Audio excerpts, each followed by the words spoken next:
Hello and welcome to daily news analysis of the Indian Express and the Hindu. So in this video, we will look at some of news items and editorials that are relevant from our exam point of view. And then in the end, we will look at MCQs framed on today's newspaper. Now, before moving forward, set 8 of this highly recommended MCQ video series is already out. If you have not watched it, then please go and watch it. It has questions ranging from current affairs PYQs, including our complete syllabus. So it will definitely give a boost to your prelims preparation. And also, if you have not subscribed to this channel, then please subscribe it, as I'll be uploading more videos under this series. Now let's see today's news items. So India's export shrink 16.7% and imports rise 5.7% in October. So amidst the COVID crisis and Russia-Ukraine crisis, our trade deficit had widened. As you can see here, the data of October 2021 and October 2022, where exports have shrunk, imports have increased, and overall deficit have breached the $25 billion mark. So which is a worry from economic point of view, because currently the global situation is volatile and steps would need to be taken in order to improve this situation. Now let us see a few facts from prelims point of view. So India's top 3 export commodities are petroleum products, number 1, then drug formulations, and then pearls and precious stones. Whereas India's top 3 import commodities are crude oil at top, then petroleum products, and then third gold. So just remember, petroleum products features in both top import and export commodities.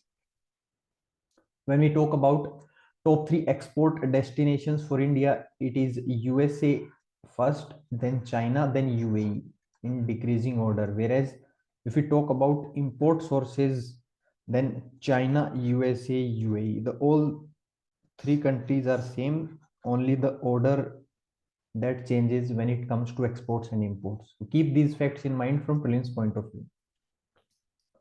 Now moving forward, India's population growth is stabilizing. It is an indicator of effective health policies, says United Nations. So recently, world has reached 8 billion population mark. And India has contributed to 177 million people in latest 1 billion addition of population, which is highest contribution from the countries worldwide.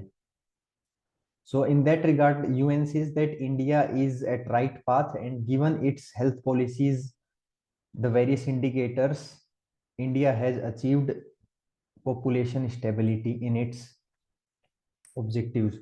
So from India point of view, our total fertility rate has come down to 2.0 as per latest National Family Health Survey 5.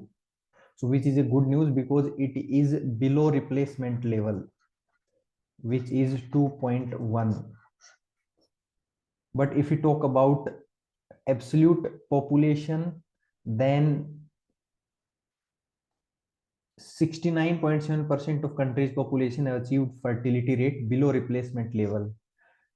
Still 30% of population is above replacement level, and these 30% population consist of states from Bihar, Meghalaya, UP, Jharkhand, and Manipur. So our next target would be to breach this below 2.1, that is replacement level. Explained item is based on India's urbanization and its growth. So as per World Bank, India would need around $840 billion of investment in next 15 years for its infrastructure, as well as for improving various amenities in urban areas. Now it said that there is an urgent requirement to use private participation and commercial investment to meet these financial gaps. So as per population census 2011, nearly 32% of population of India was living in urban cities and constitutes nearly 63% of India's GDP.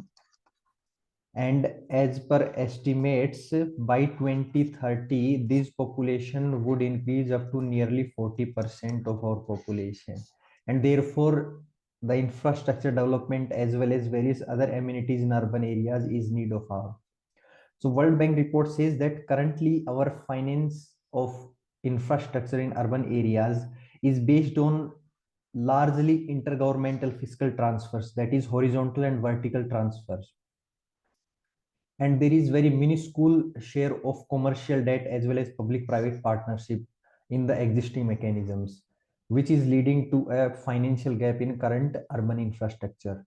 So it says that we need to explore those options where private participation can be increased in developmental model of urban areas. Further, it says that the current service charges taken by municipalities and local government institutions is very low, which leads to lower revenue generation of the urban areas. So it says that there are two ways through which the finance can be achieved. First of all, private participation, investment from public private partnership, loans at a concessional rate from international institutions is needed.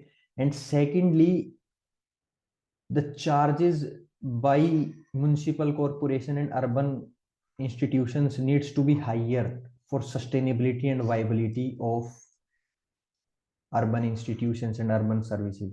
So overall, it says that India needs around $840 billion in next 15 years for urban infrastructure. Current mechanisms are not sufficient because they are largely driven by intergovernmental fiscal transfers. So we need public-private partnership as well as concessional loans from private institutions, along with increases services charges charged by municipal service. So this is the summary of this explained item. So the next news item is related to space attempt number 3 for Artemis 1 with the promise of new space age. So what is Artemis 1? So Artemis 1 is a deep space exploration mission led by NASA, European Space Agency and Canada Space Agency, and its objective is to test the rocket as well as space capsule in which astronauts may ride in future missions.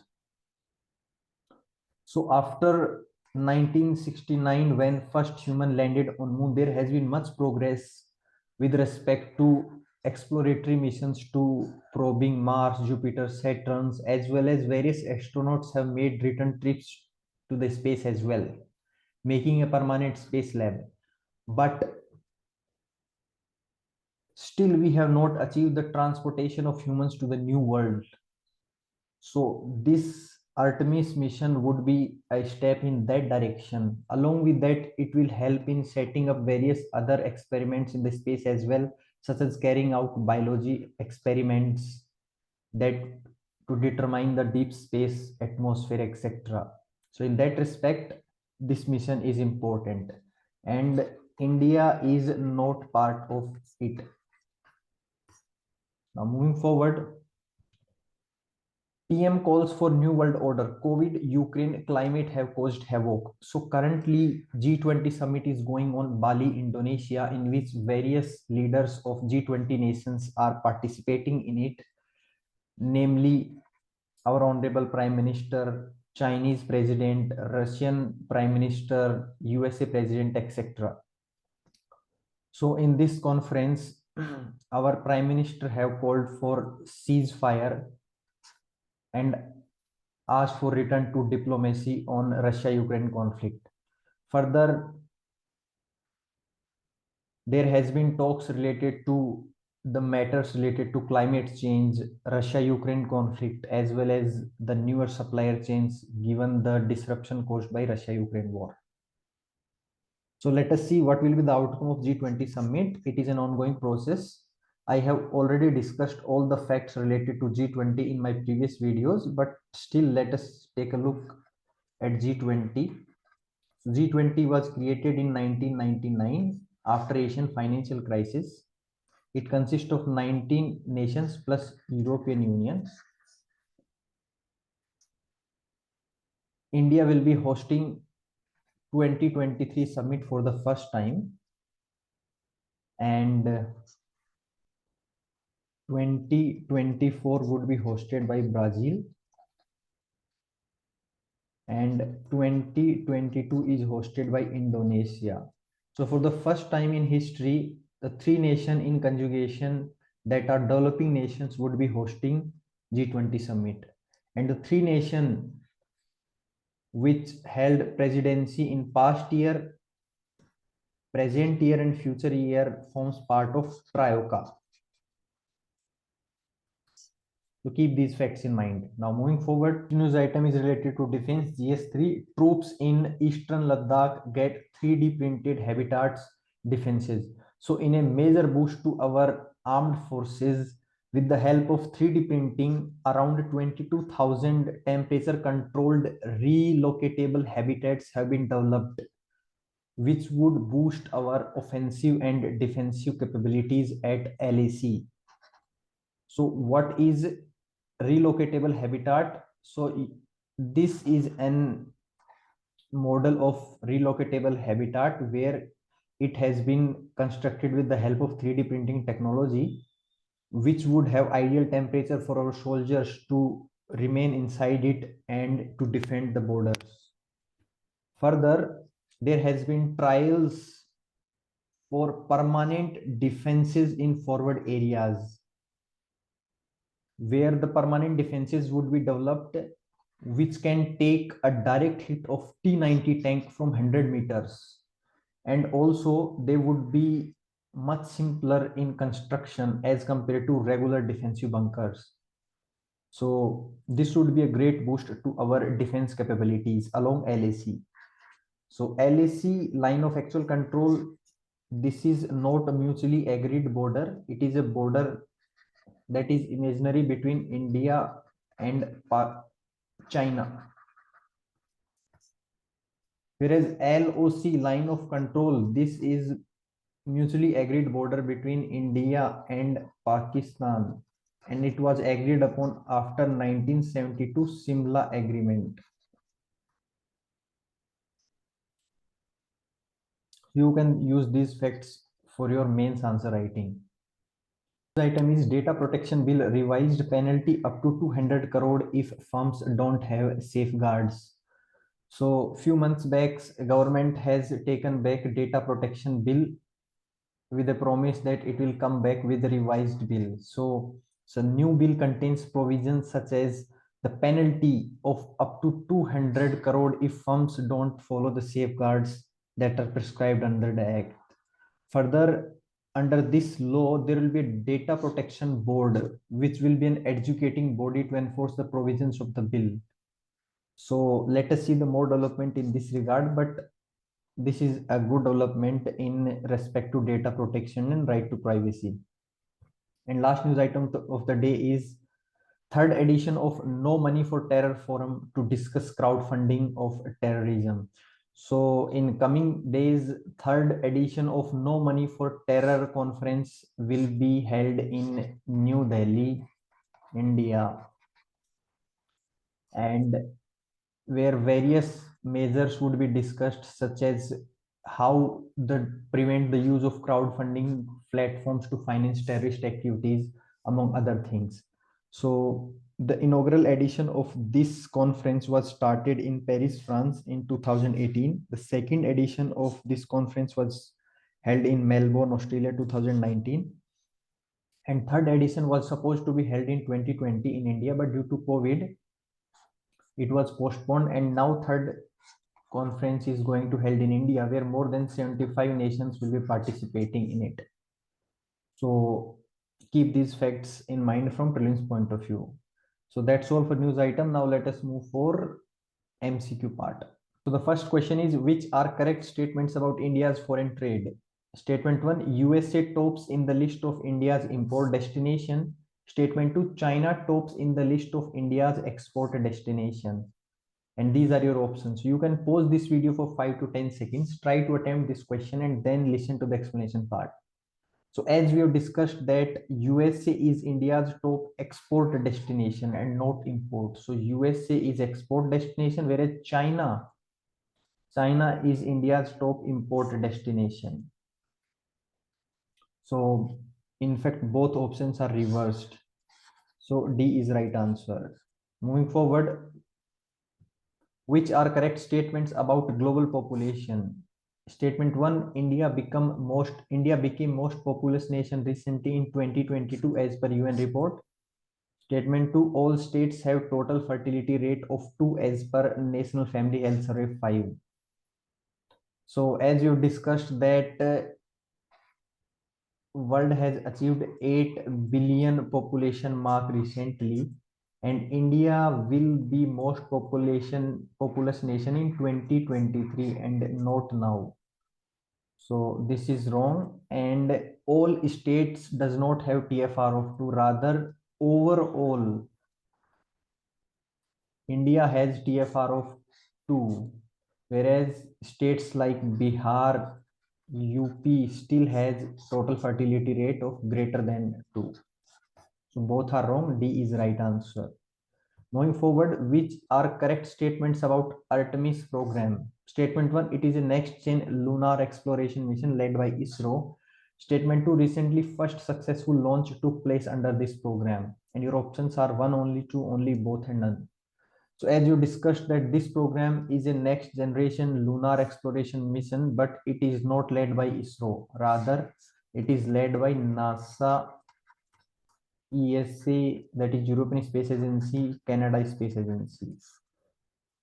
And statement 2, recently first successful launch. No, there has not been any successful launch. It will be third attempt in this regard. So both are wrong. Again, D is right answer. Moving forward, select the correct statements about LAC and LOC. LAC is a mutually agreed line agreed upon by India and China after 1962 war. Statement 2, LOC was agreed upon in 1972 via Simla agreement between India and Pakistan, and these are your options. So as you discussed that LAC is not a mutually agreed line. Pardon for printing mistake. Not mutually agreed line.